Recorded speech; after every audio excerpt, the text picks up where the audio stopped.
Hi guys, എല്ലാവർക്കും എന്റെ വീഡിയോയിലേക്ക് സ്വാഗതം. ഇന്നത്തെ വീഡിയോ എന്താണെന്ന് വെച്ചാൽ ഒരു എണ്ണ കാച്ചലാണ്. എണ്ണ കാച്ചാനായിട്ട് ഞാൻ ഇവിടെ എടുത്തേക്കുന്ന കൈതോന്നി, മൈലാഞ്ചിയുടെ ഇല, വേപ്പില, ഞവര, മുരിങ്ങയില, കറിവേപ്പില, ചെമ്പരത്തി ഇല, പൂവ് എടുക്കാം കേട്ടോ. ബ്രഹ്മി, തുളസി, നീലമരി, അതുപോലെ തന്നെ നമ്മുടെ പേരയില, കേശവർദ്ധിനി, കറ്റാർവാഴ, ഇത്രയാണ് ഞാൻ ഇലയായിട്ട് എടുത്തിരിക്കുന്നത്. ഇതെല്ലാം കൂടെ നമുക്കൊന്ന് മിക്സിയുടെ ജാറിൽ ഇട്ടിട്ട് നമുക്കൊന്ന് നല്ല പേസ്റ്റ് പോലെ അടിച്ചെടുക്കാം. വെള്ളത്തിന് വരെ ഞാൻ കറ്റാർവാഴയാണ് ഇതിൽ ഉപയോഗിച്ചിരിക്കുന്നത്. വെള്ളം ഉപയോഗിച്ച് അരച്ചെടുക്കരുത്. അത്യാവശ്യമുണ്ടെങ്കിൽ മാത്രം കുറച്ച് വെള്ളം ഒഴിച്ച് അരച്ചെടുക്കുക. ഞാനിവിടെ കറ്റാർവാഴ ഉപയോഗിച്ചാണ് അരച്ചെടുത്തേക്ക് നല്ല പേസ്റ്റ് രൂപത്തിൽ അരച്ചെടുത്തിട്ടുണ്ട്. ഇത്രയും ഇലകൾ നിങ്ങൾക്ക് കിട്ടിയില്ലെങ്കിൽ തന്നെ 4 ഇല ഉപയോഗിക്കുക. അതായത് കൈതോന്നി, മൈലാഞ്ചി, വേപ്പല, നീലാമരി, ഈ 4 മസ്റ്റ് ആയിട്ട് ഉപയോഗിക്കണം കേട്ടോ. അതുപോലെ തന്നെ ഇനി ഞാൻ എടുത്തിരിക്കുന്ന ആംലയാണ്. ഒരു 4-5 ആംല, അതായത് നമ്മളെ കാട്ടുനെല്ലിക്ക, അതൊന്ന് മിക്സിയുടെ ജാറിലിട്ട് അതും ഒന്ന് പേസ്റ്റ് രൂപത്തിൽ അരച്ചെടുക്കുന്നുണ്ട്.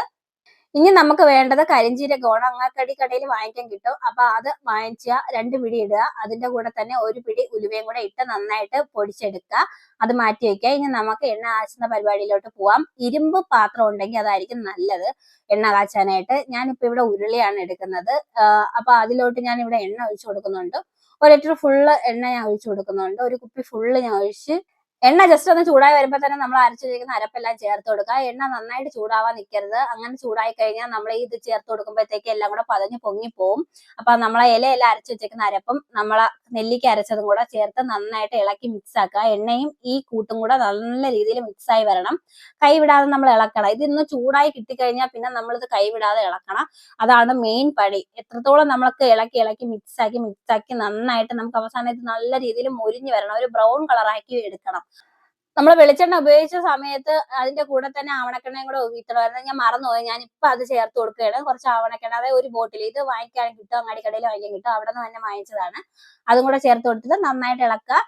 തീ മാക്സിമം നോക്കാം. ഞാൻ ഇവിടെ ചൂട്ട് മാത്രം ഉപയോഗിച്ചു. ചൂട്ട് മീൻസ് നമ്മളെ ഈ ഇതില്ലേ, കൊതുമ്പ് മാത്രമേ ഞാൻ ഇവിടെ ഉപയോഗിച്ചിട്ടുള്ളൂ. അപ്പൊ അത് ഉപയോഗിച്ചാണ് ഞാൻ നല്ല രീതിക്ക് പതഞ്ഞ് വന്നിട്ടുണ്ട്.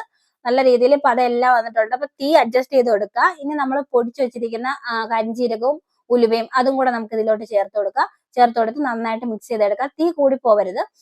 തീ കുറച്ച് വെച്ചിട്ട് വേണം നമ്മൾ നന്നായിട്ട് ഇളക്കി മൊരിച്ചെടുക്കാനായിട്ട്. ഞാനിത് വെളിയിലാണ് ചെയ്തുകൊണ്ടിരുന്നത്. രാത്രിയായി. ഞാനിത് വൈകിട്ട് ചെയ്യാൻ തുടങ്ങിയതാണ്. ഇപ്പൊ രാത്രിയായി. ഒരു 1.5 മണിക്കൂറോളമായി ഞാനിങ്ങനെ ഇളക്കിയാണ് ഇപ്പൊ നല്ല പതഞ്ഞ് പൊങ്ങി വന്നത്. നല്ല മഴ വന്ന കാരണം ഞാൻ എടുത്ത് നേരെ വീടിനകത്തോട്ട് കൊണ്ടുപോയിട്ടുണ്ട്. ഗ്യാസിൽ കൊണ്ടുവച്ചിട്ടുണ്ട്. ഇനി ഗ്യാസിൽ എന്തായാലും ഇത്രയും പതഞ്ഞ് കിട്ടിയോണ്ട് കഴിഞ്ഞാൽ കുറച്ചു നേരം ഗ്യാസിൽ വെച്ചാൽ ഇതാ ഇപ്പൊ നല്ല ബ്രൗൺ കളറായി വന്നണ്ട. എണ്ണയുടെ കളർ മാറി കണ്ട, നല്ല ബ്ലാക്ക് കളർ എണ്ണയായി. ഇനി ആ പതയെല്ലാം മാറുന്നവരെ ജസ്റ്റ് ഒന്ന് ചൂടാക്കി എടുക്കുക. ഇനി നമുക്ക് തീ ഓഫ് ചെയ്തിട്ട് നീലാമരിയുടെ ഇല എനിക്ക് കുറച്ച് കിട്ടിയോളൂ. അപ്പൊ ഞാൻ അതിന്റെ പൊടിയും ഉപയോഗിക്കുന്നുണ്ട്, നെല്ലിക്കയുടെ പൊടി ഉപയോഗിക്കുന്നുണ്ട്. ഇത് നമുക്ക് അങ്ങാടിക്കടയിൽ വാങ്ങിക്കാൻ കിട്ടും കേട്ടോ. നെല്ലിക്കയുടെ പൊടിയും വാങ്ങിക്കാൻ കിട്ടും, ഇതുപോലെ നീലാമരിയുടെ ഇതും കിട്ടും. അപ്പൊ ഇത് തീ ഓഫാക്കിയ ശേഷം അപ്പൊ തന്നെ നമ്മൾ ഇത് ഇട്ട് കൊടുക്കുക. അപ്പൊ എന്താ ഒരു പതയൊക്കെ കാണും. ഈ പൊടി ഇട്ട് കൊടുക്കുമ്പോൾ ഒരു പതയൊക്കെ കാണും. പക്ഷെ അത് നന്നായിട്ട് ഇളക്കി മിക്സ് ആക്കിയതിന് ശേഷം നമുക്ക് തണുക്കാൻ വെക്കുമ്പോഴത്തേക്ക് ആ പൊടിയുടെ ആ പതയൊക്കെ അങ്ങ് മാറിക്കോളും. നമ്മൾ തീ ഇട്ടിട്ട് നമ്മൾ ഈ പൊടികളൊന്നും ഇടരുത്, കരിഞ്ഞു പോവും. ആ ചൂട് മതി, എണ്ണയുടെ ഉള്ള ചൂട് മതി. നമ്മൾ ചൂടോടെ അടച്ചു വെക്കുന്ന സമയത്ത് അരിപ്പുള്ള പാത്രം വെച്ച് അടച്ചു വെക്കുക. ഇല്ലെങ്കിൽ ആവി ഇറങ്ങി വെള്ളം വീണാൽ എണ്ണ ചീത്തയായി പോകും. അപ്പൊ അങ്ങനെ അടച്ചു വെച്ചിട്ട് ഞാൻ 2 ദിവസം അങ്ങനെ അടച്ചു വെക്കുന്നുണ്ട്. അതിനുശേഷം ഞാൻ നല്ല ഒരു ഗ്ലാസ് ജാർ എടുക്കുന്നുണ്ട്, പിന്നെ ഒരു തോർത്ത് എടുക്കുന്നുണ്ട്. തോർത്ത് വെച്ചിട്ടാണ് ഞാൻ അരിച്ചെടുക്കാൻ പോണത്. നമ്മൾ ഈ ചണ്ടി വേറെ എണ്ണ വേറെ ആയിട്ട് അരിച്ചെടുക്കാൻ പോവാണ്. ഞാനൊരു പാത്രത്തിലോട്ട് ആക്കി നന്നായിട്ട് ആദ്യം തെളിഞ്ഞു നിൽക്കുന്ന എണ്ണ വീട്ടി എടുക്കുന്നുണ്ട്. നല്ല കരിമ്പച്ച, നല്ല ബ്ലാക്ക് കളറാണ്. നമ്മൾ കയ്യിലോട്ട് എടുക്കുമ്പോൾ നല്ല കരിമ്പച്ച കളർ എണ്ണയായിട്ട് കിട്ടും. നന്നായിട്ട് പിഴിഞ്ഞ് നമ്മളെ ശക്തി കണക്കിരിക്കും. നല്ല രീതിയിലേക്ക് പിഴിഞ്ഞ് നമ്മൾ എണ്ണ നന്നായിട്ട് ഊറ്റിയെടുക്കുക. ഈ ചണ്ടിന്ന് പിന്നും എണ്ണ ഇറങ്ങി വരും കേട്ടോ. ചണ്ടി കളയരുത്, മാറ്റി ഒരു സൈഡിൽ ഒരു ഇതിൽ വെച്ചേക്കുക. അത് നമുക്ക് ഉപയോഗിക്കാവുന്നതാണ് കേട്ടോ. എണ്ണ പാകാൻ വരുന്ന സമയത്ത് നല്ല മണമാണ് കേട്ടോ. അത് പറയാൻ ഞാൻ വിട്ടുപോയി. നല്ല ഒരു മണമാണ്, എണ്ണയുടെ മണം ഉണ്ടല്ലോ, എനിക്ക് ഭയങ്കര ഇഷ്ടമാണ്.